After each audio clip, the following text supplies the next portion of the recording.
Respected Karunesh Raghuvanshi sir, Director MMPS, Manoranjan Panda sir, Principal MMPS, all the teachers of Mahesh Mehul Public Gurukul Bagh, and above all my dear brothers and sisters and their respected parents.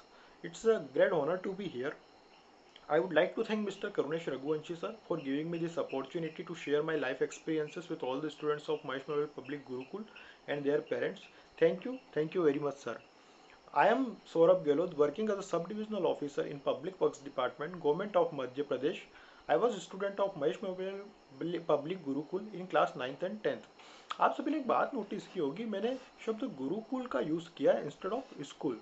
तो मैं आप सभी से एक बात कहना चाहता हूँ कि आप जहाँ पढ़ रहे हैं, आप जहाँ शिक्षा प्राप्त कर रहे हैं, वो एक स्कूल नहीं, वो एक शिक्षा का ऐसा मंदिर है जहाँ पर आपके गुरुओं द्वारा, आपके शिक्षकों द्वारा निस्वार्थ भाव से आपके बेहतर भविष्य के लिए, आपके कल को बेहतर बनाने के लिए प्रयास किए जाते हैं। आपकी हर तरह का समस्या का समाधान किया जाता है। आपके भविष्य को लेकर वो चिंतित रहते हैं तथा आपके बेहतर कल के लिए वो हमेशा दिन रात मेहनत करते हैं। तो आज के समय में ऐसे शिक्षकों का साथ पाना लगभग ना मुश्किल सा हो गया है, because education has become profession now days. तो आप सभी बहुत भाग्यशाली हैं कि आपके साथ ऐसे गुरुओं का आशीर्वाद है, ऐसे शिक्षकों का साथ है। इसलिए मेरा ये मानना है कि ऐसी संस्था को स्कूल कहना गलत होगा, इसे एक शिक्षा का मंदिर या गुरुकुल कहना ही सही संबोधित शब्द होगा। तो coming over to my academic career, मेरे स्कूल की प्रारंभिक शिक्षा कुक्षी के कई स्कूलों में हुई। मुझे क्लास 9th में महेश मेमोरियल पब्लिक गुरुकुल में एडमिशन मिला। मेरे क्लास 6 में मात्र 68% थे। मैं पढ़ाई में काफ़ी कमज़ोर छात्र था। मैं एक्स्ट्रा करिकुलर एक्टिविटीज़ में भी काफ़ी पुअर था। मेरे जीवन का जो बदलाव आया, जो मेरी लाइफ में सबसे मेजर चेंजेस आए, वो यहीं पर आए। इसी स्कूल में आके मैंने अपने जीवन को समझा। अब मैंने अपने भविष्य के निर्माण के प्रति सजग हुआ, और यहीं पर मैं मुझे मेहनत करना, जो लाइफ में हम जितने भी लेसन हमारे सक्सेस के लिए काम आते हैं, वो सब मुझे यही करुणेश सर की शिक्षा द्वारा प्राप्त हुए। तो क्लास 10th में मेरे 85% के साथ मैंने अपना स्कोर पास आउट हुआ। फिर मैं अपनी हायर स्टडीज़ के लिए कोटा गया। वहाँ पर मैंने 2 साल आईआईटी जेई की प्रिपरेशन की। 12th में मैंने 85% के साथ अपनी एग्ज़ाम्स को पास किया। Unfortunately I couldn't secure a seat in IIT, not NIT and not even state level in government engineering college. Unfortunately मुझे एक प्राइवेट इंजीनियरिंग कॉलेज में एडमिशन लेना पड़ा। मैंने मेडिकैप्स इंजीनियरिंग कॉलेज इंदौर से अपनी इंजीनियरिंग, सिविल इंजीनियरिंग फील्ड में 72% के साथ कंप्लीट की। साथ ही मैंने गेट एप्टीट्यूड टेस्ट में 2700 रैंक ऑल इंडिया अचीव की। इस बेसिस पे मुझे दिल्ली इंजीनियरिंग कॉलेज में एमटेक करने का मौका मिला। मैंने वहाँ पर स्ट्रक्चर इंजीनियरिंग में अपना एमटेक कंप्लीट किया 72% डिग्री के साथ। तो यहाँ पर भी आके मेरे पास हाथ में कोई जॉब नहीं था। ऑलमोस्ट मेरे सारे एजुकेशन कंप्लीट हो चुके थे। This was again second biggest failure of my life कि अब तो पढ़ाई भी हो गई, अभी भी अपने हाथ में जॉब नहीं है। हम इतने साल से मेहनत कर रहे थे लेकिन रिजल्ट अभी तक नहीं मिले। Then after I appeared for state engineering exams conducted by MPPSC. I I qualified for, in the first attempt I qualified prelims, and I was disqualified in mains exam. तो यहाँ पर भी फिर मुझे एक और, ये तीसरी मेरे जीवन की सबसे बड़ी हार थी, कह सकते हैं फेलियर था। तो यहाँ पे भी मैंने अपना आत्मविश्वास में कभी कमी नहीं आने दी। मैंने अपने प्रयास निरंतर जारी रखे, मैंने अपनी मेहनत जारी रखी, मैंने अपना संघर्ष जारी रखा। उसके बाद मैंने रीअपियर किया इस एग्ज़ाम में 2016 में। तो 2016 MPPSC एग्ज़ाम में मुझे all over MP 11th rank प्राप्त हुई। इसी के साथ साथ मुझे SSC जेई में ऑल ओवर इंडिया 356 रैंक प्राप्त हुई। तो ये आपको जो मैंने अपने मार्क्स बताया, आपको जो मैंने अपना एकेडमिक बैकग्राउंड बताया, इससे मेरा बस यही मकसद था ये बताने का आपको कि I was a very average student in studies. मैं कोई एक्स्ट्रा ऑर्डनरी स्टूडेंट नहीं था, नहीं एक्स्ट्रा टैलेंटेड स्टूडेंट था। मैंने फेल्योर भी कहीं देखे और कहीं भी मुझे एक्स्ट्रा ऑर्डनरी रिजल्ट नहीं मिले। लेकिन जो रिजल्ट मुझे 2018 में आके मिले, जब, तो ये 8 साल की वो मेहनत थी, जब छोटी छोटी मेहनत थी, कहीं ना कहीं छोटी छोटी फेल्योर से जो मैंने सीख थी, ये उसी का रिजल्ट था कि मुझे एट लास्ट इतने अच्छे परिणाम मिले। तो मैं आप सबसे यही कहना चाहता हूँ कि आप कभी भी अपने आत्मविश्वास में कभी कमी मत आने दीजिए। आपको सफलता जरूर मिलेगी। सूनर और later you all will be successful. तो चलिए आपसे थोड़ी सी बात करते हैं। मेरा आप सबसे एक क्वेश्चन है, आप सभी अपने आप से क्वेश्चन पूछिए कि व्हाट इज लाइफ। हम ये जो कर रहे हैं ये क्यों कर रहे हैं, हम जो कुछ भी कर रहे हैं हम क्यों कर रहे हैं, what is the reason behind all this. हम सुबह उठते हैं, स्कूल जाते हैं, पढ़ाई करते हैं, क्या होगा ये सब करने से, हम क्यों कर रहे हैं इतनी मेहनत। ये आप सभी अपने आप से क्वेश्चन पूछिए, अपने अंतर्मन से क्वेश्चन पूछिए। और ये क्वेश्चन आप अपने आप से दिन रात पूछते रहिए, प्रतिदिन पूछते रहिए, जब तक आपको इसका जवाब अंदर से नहीं मिलता। तो मेरा ये कहना है कि आप अपने आप से ये सवाल पूछिए कि हम स्कूल जा रहे हैं, हम ठीक है, आप क्या करोगे, पढ़ाई करोगे, ठीक है, पढ़ाई करने के बाद क्या होगा, आप अच्छे मार्क्स के साथ नेक्स्ट क्लास में प्रमोट होंगे, ठीक है, हो जाओगे, कोई दिक्कत नहीं है। फिर आप अच्छे कॉलेज में एडमिशन लोगे, चलो ठीक है, फिर आप एक अच्छी जॉब हासिल करोगे, ठीक है। ये सब तो ठीक है, ये तो एक रूटीन सा प्रोसेस है जो आपको थ्रू आउट लाइफ करना है। Life is a very big journey. तो हमारी लाइफ का अल्टीमेट गोल क्या है, हमारी जिंदगी का असली मकसद क्या है, ये आपको पता लगाना है। और ये आपको तब पता लगेगा जब आप ये क्वेश्चन कि हम क्या है, हमारा अस्तित्व क्या है, हमारा पर्पस ऑफ लाइफ क्या है, हम इस दुनिया में क्यों आए हैं, ये सवाल जब आप अपने आप से पूछोगे, अपने आप को उसको परेशान रखोगे, और आपके अंतर्मन से एक आवाज आएगी, आपके अंतर्मन से आपको एक जवाब मिलेगा, वही आपका लक्ष्य है, वही आपके जीवन का लक्ष्य है, वही आपके जीवन का टारगेट है, वही आपको अचीव करना है। अब उस टारगेट को कैसे अचीव किया जाए, इस बात का सवाल आता है। तो उसके लिए आपको अपने छोटे छोटे लक्ष्य बनाना होंगे उस बड़े टारगेट तक पहुंचने के लिए। उस बड़े टारगेट तक पहुंचने के लिए छोटे छोटे जो लक्ष्य होंगे वो आपके प्लान के अकॉर्डिंग आपको खुद बनाना है। हम यहाँ पर मैं आपको कोई भी किसी भी तरह की कोई गाइडलाइन देने के लिए नहीं बैठा हूँ। मैं बस आपसे यही चाहता हूँ कि आप अवेयर हो जाएं, आपकी अवेयरनेस मेरा मकसद है। तो माय डियर फ्रेंड्स, एक छोटी सी बात करें तो जो सिस्टम का सीनियर अभी है उससे मैं आपको इंट्रोड्यूस करवाना चाहूँगा कि अभी तक क्या था कि गवर्नमेंट जॉब्स के प्रति काफ़ी रुचि थी लोगों की, बोले गवर्नमेंट जॉब चाहिए, गवर्नमेंट जॉब चाहिए, लोग कॉम्पिटिटिव एग्जाम्स की काफ़ी तैयारी भी करते थे। तो अभी तक का जो मार्केट था वो गवर्नमेंट मार्केट था, लेकिन अभी जो ट्रांजिशन फेज आने लगा है मार्केट में, अब आप देखेंगे कि बहुत सारे गवर्नमेंट इंस्टीट्यूशंस का भी प्राइवेटाइजेशन स्टार्ट हो चुका है। तो आप लोग जब करियर बनाएंगे, आप लोग जब मेन फील्ड में आएंगे, वर्किंग स्टेज में आएंगे, तब तक इंडिया का मोस्टली सिस्टम जो होगा वो प्राइवेटाइज हो चुका होगा। तो आपको जो डील करना है वो प्राइवेटाइजेशन सिस्टम में करना है। तो प्राइवेटाइजेशन सिस्टम की प्राइम रिक्वायरमेंट क्या है, प्राइवेटाइजेशन सिस्टम की प्राइम रिक्वायरमेंट है क्वालिटी, वर्सटाइल पर्सनालिटी। वहां पर वही बंदा सक्सेसफुल हो पाएगा जिसके पास बहुत सारी क्वालिटी है, जो वर्सटाइल है, जो मल्टीटास्किंग है, जो ऑलराउंडर है, जिसके पास बहुत सारे टैक्टिक्स है, वही बंदा वहाँ पे सक्सेसफुल होगा। तो वो हमारे उसको हमें नज़र में रखते हुए अपने लक्ष्य को डिसाइड करना है। अब ये क्या लक्ष्य डिसाइड करना है ये आपसे बेहतर कोई नहीं जानता। अपने अंदर की प्रतिभा को पहचानिए, उसके अनुसार अपना लक्ष्य निर्धारित कीजिए और आगे बढ़िए। तो अल्टीमेट गोल हमारे सबका लाइफ में क्या होगा कि अल्टीमेट गोल, चलो जो भी प्रोफेशन आप अचीव करते हो, अल्टीमेट गोल लाइफ का यही रहता है कि एक क्वालिटी लाइफ हमको एंजॉय करना है। हमें कभी भी किसी चीज़ के लिए कॉम्प्रोमाइज़ न करना पड़े, ऐसी एक लाइफ हमें एंजॉय करना है। तो अल्मा इकबाल ने बहुत खूबसूरत शब्दों में कहा है कि हमारे जीवन का लक्ष्य क्या होना चाहिए।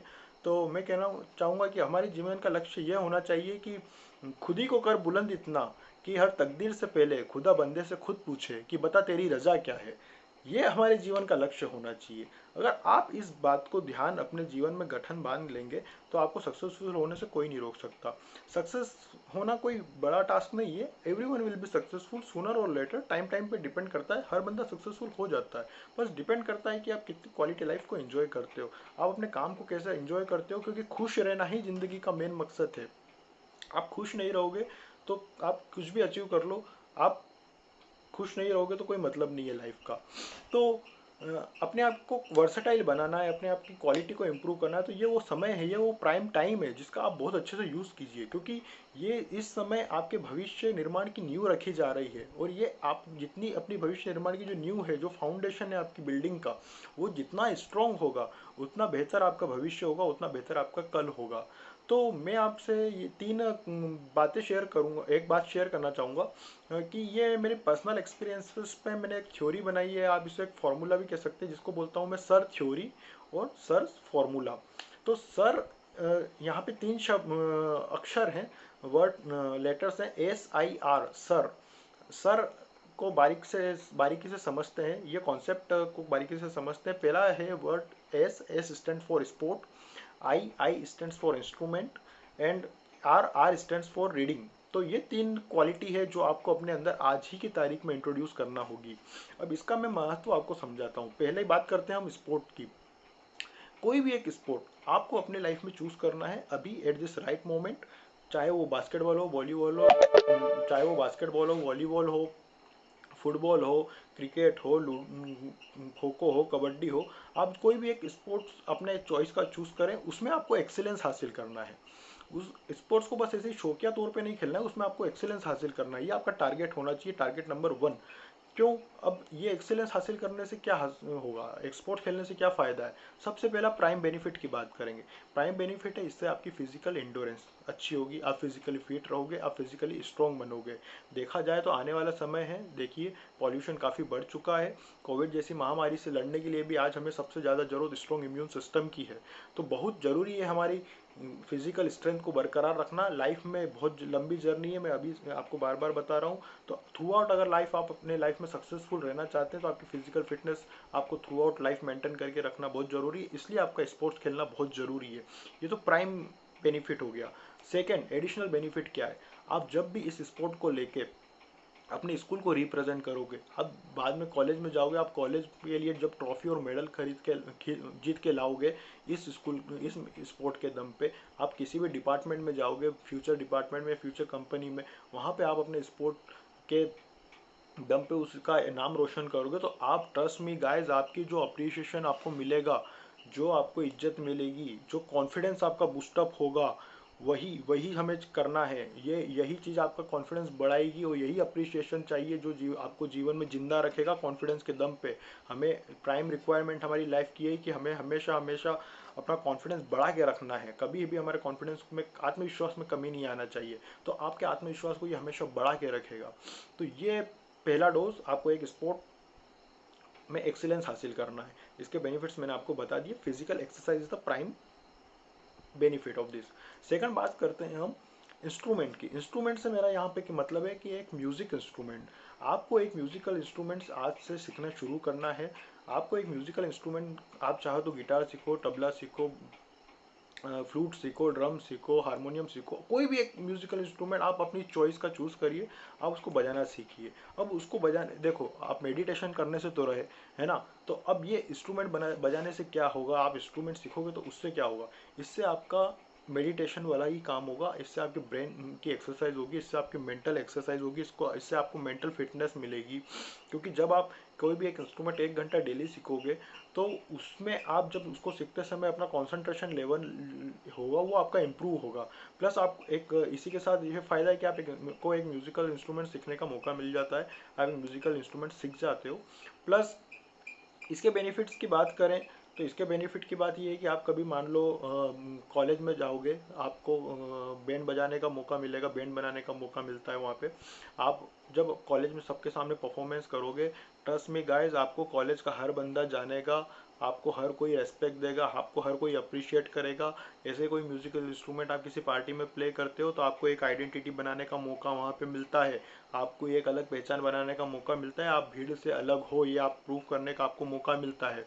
तो ये टैलेंट भी आपको साथ में डेवलप करना है।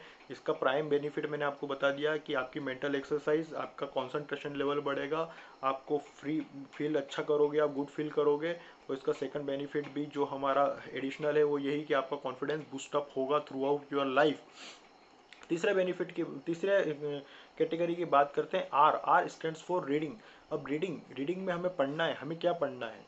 लोगों को शौक होता है, आपको अगर शौक है, if you are interested to read fiction, non fiction novels, it is very good. But मैं यहाँ पे रिकमेंड करूँगा आपको पढ़ना newspaper, English newspaper. English newspaper में भी न्यूज़ नहीं, मैं चाहूँगा कि आप केवल एडिटोरियल तो कम से कम पढ़ें। एडिटोरियल पेज में क्या होता है, बड़े बड़े जो लेखक हैं, जो राइटर्स हैं इंडिया के, उनके आर्टिकल्स पब्लिश होते हैं और बहुत ही अच्छे आर्टिकल्स पब्लिश होते हैं। आपको अगर न्यूज़पेपर अनअवेलेबल है तो आप फ्रंटलाइन, इंडिया टुडे, इस तरह की कोई भी एक मैगजीन फॉलो कर सकते हैं, उसमें भी बहुत अच्छी स्टडीज़ होती है, अच्छे अच्छे राइटर्स द्वारा एनालिसिस होता है टॉपिक्स का। और ये सारी स्टडीज़ जो होती है उसमें जो सारे टॉपिक्स होते हैं वो होते हैं current affairs of national and international importance, plus उसमें हेल्थ से रिलेटेड, एग्रीकल्चर से रिलेटेड, डिफेंस से रिलेटेड, साइंस एंड टेक से रिलेटेड सारे को टॉपिक्स कवर होते हैं। उसमें आपको what is the pros and cons of government schemes, what is happening in India, what is happening in international level, what is economy, आपको सब कुछ बहुत बेहतरीन तरीके से समझ में आएगा जब आप इस तरह की मैगजीन्स को पढ़ना चालू करोगे। तो ये मैगजीन पढ़ने का, रीडिंग करने का सबसे बड़ा फ़ायदा क्या, प्राइम बेनिफिट इसका ये कि इससे आपका जो विज़न है वो ब्रॉडर होगा, इससे आपको इंस्पिरेशन मिलेगी, इससे आपको नॉलेज मिलेगा, इससे आपको पता चलेगा कि दुनिया क्या है, आपको क्या करना है, आपको एक्सप्लोर करने का मौका मिलेगा वर्ल्ड को। और आपको फिर पता चलेगा कि लाइफ क्या है, कि लोग कहाँ हैं, किस लेवल पे मेहनत कर रहे हैं, क्या क्या अचीवमेंट है कर रहे हैं, क्योंकि अभी तो हम अपनी बुक से बाहर जाने का हमारे पास टाइम ही नहीं है। तो ये बहुत ज़रूरी है अगर आप अपने पर्सपेक्टिव को, आपका ब्रॉडर पर्सपेक्टिव अचीव करना चाहते हो, तो ये क्वालिटी बहुत ज़रूरी है। तो यहाँ पर तीन चीज़ों को मैं आपको रिकमेंड करता हूँ। पहला sport, second instrument, third reading. ये तीन हैबिट्स है, ये तीन हैबिट्स अगर आपने अपने आप में डाल ली तो आपको कोई भी सक्सेसफुल होने से नहीं रोक सकता, क्योंकि ये तीनों ये तीनों हैबिट्स आपको एक अलग पहचान, एक अलग आइडेंटिटी बनाने का मौका देती है। प्लस ये आपको मौका देती है हमेशा अपने कॉन्फिडेंस को बूस्ट अप रखने का। आप लाइफ में सक्सेसफुल तभी होगे जब आप अंदर से कॉन्फिडेंस महसूस करोगे। तो ये आपका कॉन्फिडेंस को, आपकी इंस्पिरेशन को हमेशा बना के रखेगी। अब कुछ लोगों को लग रहा होगा कि भैया ये तो सब टाइम वेस्ट करने वाली बात है, तो मैं आपको एक बात बताना चाहूँगा कि भैया ये कोई टाइम वेस्ट करने वाली बात नहीं है, ये टाइम सेव करने वाली बात है। आपने देखा होगा कि कई स्टूडेंट्स होते हैं जो 10 से 12 घंटे पढ़ते हैं लेकिन उनके रिजल्ट नहीं आते, उनके मार्क्स नहीं आते, वो अपने टारगेट को अचीव नहीं कर पाते अच्छे तरह से। मेरे साथ भी सेम प्रॉब्लम होती थी, मैंने ये प्रॉब्लम एक्सपीरियंस की है। तो और कुछ बच्चे ऐसे होते हैं जो 6 से 8 घंटे पढ़ते हैं और बहुत बेहतर रिजल्ट लाते हैं, बहुत अच्छे मार्क्स ऑब्टेन करते हैं। क्यों? उनमें और इन आप में क्या डिफरेंस हो जाएगा, उन लोगों में और डिफरेंस क्या आता है कि उनकी जो वर्किंग होती है वो स्मार्ट वर्किंग होती है। उनके पास वो सारी क्वालिटी होती है कि वो कम मेहनत करके अच्छे मार्क्स लिए आते हैं, वो लेबर की तरह 10 से 12 घंटे काम नहीं करते हैं। तो उनके पास ये सब क्वालिटी होती है कि उनकी वर्किंग स्मार्ट होती है, उनकी जो स्ट्रेटेजी होती है वो स्मार्ट होती है, उनके पास जो टाइम मैनेजमेंट की क्वालिटी होती है। तो वो कम से कम मेहनत में ज़्यादा से ज़्यादा आउटपुट देते हैं, इसको एक एफिशिएंट वर्किंग बोलते हैं। तो कम से कम इनपुट में ज़्यादा से ज़्यादा आउटपुट लेना ही वो लोग बच्चे एफिशिएंट होते हैं। क्यों एफिशिएंट? उनकी क्वालिटी से। जो बच्चे अच्छी स्कूल्स में पढ़ते हैं, हम देखते हैं बहुत मेट्रो सिटीज़ में जो बच्चे पढ़ते हैं अच्छी स्कूल्स में, वो एक कदम आगे इसीलिए होते हैं क्योंकि वो अपने आप को वर्सटाइल डेवलप करते हैं बचपन से। वो गेम्स भी खेलते हैं, वो म्यूजिक में भी आगे रहते हैं, वो स्पोर्ट्स में भी आगे रहते हैं, उनकी कम्युनिकेशन स्किल्स भी बहुत अच्छी होती है, वो डिबेट में पार्टिसिपेट करते हैं, वो ऑलराउंडर होते हैं। क्यों? क्योंकि बचपन से उन्होंने सिर्फ एक ही काम किया है, अपने आप को वर्सटाइल बनाना।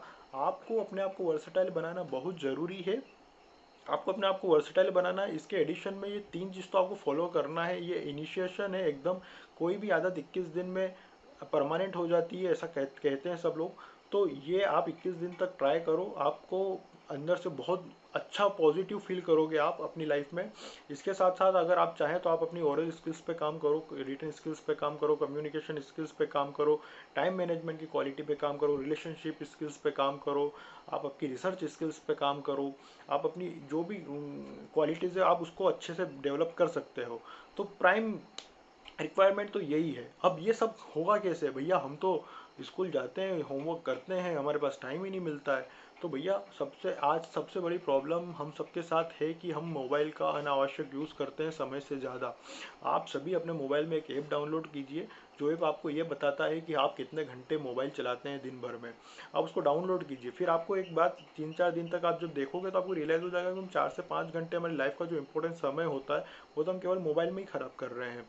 तो मोबाइल को, तो क्या होगा कि 24 घंटे का दिन होता है आपका, 8 घंटे आपको बहुत ज़रूरी है स्लीप लेना, स्ट्रेस फ्री लाइफ के लिए बहुत ज़रूरी है। 8 घंटे आप बहुत अच्छे से सोइए। फिर आपके पास स्कूल है, आपके पास, तो ये जो एक्टिविटीज़ आप फॉलो करेंगे, जिस दिन आपको अपने लक्ष्य के प्रति आप समर्पित हो जाओगे, एकदम उससे आपको प्यार हो जाएगा, उससे लगाव हो जाएगा, तो ये जो टाइम है आपका अपने आप निकलने लगेगा इन सारी एक्टिविटीज़ के लिए। आपका जो मोबाइल यूज़ करने वाला टाइम है वो कम हो जाएगा। देखिए यहाँ पे मैं ये नहीं बोलता कि मोबाइल मत यूज़ कीजिए, मोबाइल यूज़ करना बहुत ज़रूरी है, क्योंकि आजकल इंटरनेट ही सब कुछ है, वहाँ पे बहुत अच्छी अच्छी चीज़ें अवेलेबल है, उसका पॉजिटिव यूज़ कीजिए आप। पबजी जैसा गेम खेलना भी ज़रूरी है, उससे आपकी स्ट्रेटेजी क्वालिटी इंप्रूव होती है। आपको हैशटैग सारे पता होना चाहिए, आपको इंस्टाग्राम पे अकाउंट होना चाहिए, आपका ट्विटर हैंडल अपडेट होना चाहिए। मैं ये नहीं कहता कि मोबाइल मोबाइल मत चलाओ। जब मैं बात करता हूँ ऑलराउंडर होने की, जब मैं बात करता हूँ वर्सेटाइल होने की, तो मैं हर उस चीज़ की बात करता हूँ, चाहे वो कैसी भी हो। जो आपको हर चीज़ का नॉलेज होना ज़रूरी है, आपको हर चीज़ की टैक्टिक्स पता होना चाहिए, आपको एडवांटेज डिसएडवांटेज सब पे पता होना चाहिए। लेकिन आप उसको एनालाइज कीजिए, आप कोशिश कीजिए अच्छी चीज़ों को अपनाने की और बुरी चीज़ों को दूर करने की। आपको अपने आप को बेहतर बनाना है, तो ये आदत आपको सब डालना पड़ेगी। देखो हार्ड वर्क एसेंशियल है, हार्ड वर्क तो करना पड़ेगा, हार्ड वो उससे आप पीछे नहीं हट सकते। लेकिन ये टाइम मैनेजमेंट है, ये आपका पर्टिकुलर टाइम है, ये आपका गोल्डन टाइम है, इसको आपको बहुत अच्छे से यूज़ करना है। कहते हैं कि quality of life depend on the quality of your choices. जिस तरह की आपकी चॉइसेस है, the quality of life depend on the quality of your choices and the quality of decision you make and the quality of action you take. आपकी life का जो main मकसद है, जो आप कर रहे हैं, जो आप सोच रहे हैं, ये सब उसी पे डिपेंड करेगा। आप आपके कल के लिए खुद रिस्पॉन्सिबल हो। कोई भी बंदा, कोई अलग से व्यक्ति इन्फ्लुएंस नहीं करने वाला है आपके करियर को, आपके भविष्य को। आप खुद रिस्पॉन्सिबल हो आपका अपने जीवन का। इसीलिए देखो, मैं यहाँ पे आपको गाइडलाइन देने नहीं आया कि आप ये ब्रांच चूज करना, आप ऐसे करना, आप ऐसे करना, नहीं। हमें आपका लक्ष्य भी नहीं बताया कि नहीं, आपको आपका लक्ष्य खुद चूज करना है, आपको आपकी मेहनत खुद करना है, आपको लड़ना भी खुद है, आपको गिरना भी खुद है, आपको जुझारूपन भी खुद होना है। अगर आप गिरते हो तो अच्छी बात है, आपको सीखने के 4 नए मौके मिलेंगे। आपको अपने रास्ते खुद ढूंढना है, आपको पता चलेगा कि सही क्या है, गलत क्या है। तो ये सब कुछ आपको खुद करना है अपने आप। तो इसके लिए मैं कोई आपको अलग से गाइडलाइन नहीं दूंगा, मैं बस यहाँ पे आपको अवेयर करना चाहता हूँ। मैं आपके अंदर जो बच्चा सो रहा है उसे जागृत करने आया हूँ कि भैया टाइम आ गया है, आप अपनी मेहनत शुरू कर दीजिए। और लाइफ में हमेशा कॉन्फिडेंस बूस्ट अप करके रखना है, हमेशा अपने लेवल को ऊपर रखना है। देखो, paths are made by walking, not waiting. तो अगर आप अपने जीवन का लक्ष्य चाहते हैं तो आपको इंतज़ार नहीं करना है अब किसी, क्योंकि अब ऑलरेडी आप सोचो कि देर हो चुकी है आपको, अब बहुत लेट हो चुके हो आप अपने भविष्य के निर्माण के चक्कर में। तो अब आपको उसको अच्छे से शुरुआत करना है। तो एक छोटा सा मैसेज में अपने सारे पेरेंट्स के लिए भी है कि प्लीज़ प्लीज़ प्लीज़ आप कभी अपने बच्चों को पेरेंट्स मार्क्स के बेसिस पे जज मत कीजिए। बच्चे बहुत डिमोटिवेट होते हैं, जब जो लो स्कोरर स्टूडेंट्स होते हैं वो, उनका पढ़ाई से मन इसीलिए हट जाता है क्योंकि उनके मार्क्स नहीं आ पाते, उनको रिजल्ट नहीं मिल पाता। तो हर बच्चे में एक अलग प्रतिभा होती है, तो वो प्रतिभा के बेसिस पे हर बच्चे की क्वालिटी है, वो विशेष अपने आप को बेहतर बनाता है उसी के दम पे। तो मार्क्स के तराजू में तोलना सब बच्चों को एक साथ, मुझे लगता है कि ये नाइंसाफ़ी है। आप अगर अपने बच्चों को सबसे अच्छा कोई गिफ्ट दे सकते हैं तो वो मेरा मानना है कि आप उन्हें वो बेहतर टाइम प्रोवाइड कीजिए, आपका कीमती टाइम प्रोवाइड कीजिए। आप बहुत ज़रूरी है आपकी आपके बच्चे के साथ बॉन्डिंग होना, आपके आपके बच्चे के साथ फ्रेंडशिप होना, आपके आपके बच्चे के साथ अच्छे क्लोज रिलेशन होना, ताकि वो बच्चा आपके साथ हर बात शेयर करे। टीन एज में है हमारे यहाँ पे बहुत सारे बच्चे, इस एज में, टीन एज में बच्चों के साथ ऐसी एक्टिविटीज़ होती है जिससे वो कहीं ना कहीं डिमोटिवेट होते हैं, वो बच्चों अपनी बातें दूसरों के साथ शेयर नहीं कर पाते और कहीं ना कहीं वो डिप्रेशन में चले जाते हैं। उस वजह से उनका जो एक क्रूशियल पीरियड है, ये जो इम्पोर्टेंट टाइम है, ये जो गोल्डन टाइम है, ये वेस्ट हो जाता है। फिर एटलास्ट उनको अपने आप को, वो लोग डिमोटिवेट फील करते हैं और फिर लाइफ में वो कुछ ज़्यादा अचीव नहीं कर पाते। तो ये जो एक बार फेलियर वाली कंडीशन आती है, ये उनके साथ हमेशा लगी रहती है। तो मेरा बस ये कहना है कि आप अपने बच्चे के साथ बहुत अच्छी बॉन्डिंग रखें, उसके साथ इंजॉय करें, उसे घुमाने ले जाएं और उसके साथ अपने लाइफ एक्सपीरियंसेस शेयर करें। उसकी कुछ भी प्रॉब्लम है तो उसे एज अ फ्रेंड समझ के सॉल्व करें, उसको मोटिवेट करें लाइफ में आगे बढ़ने के लिए। तो हार्ड वर्क तो भैया बहुत ज़रूरी है, मैंने बता दिया आपको करना ही है।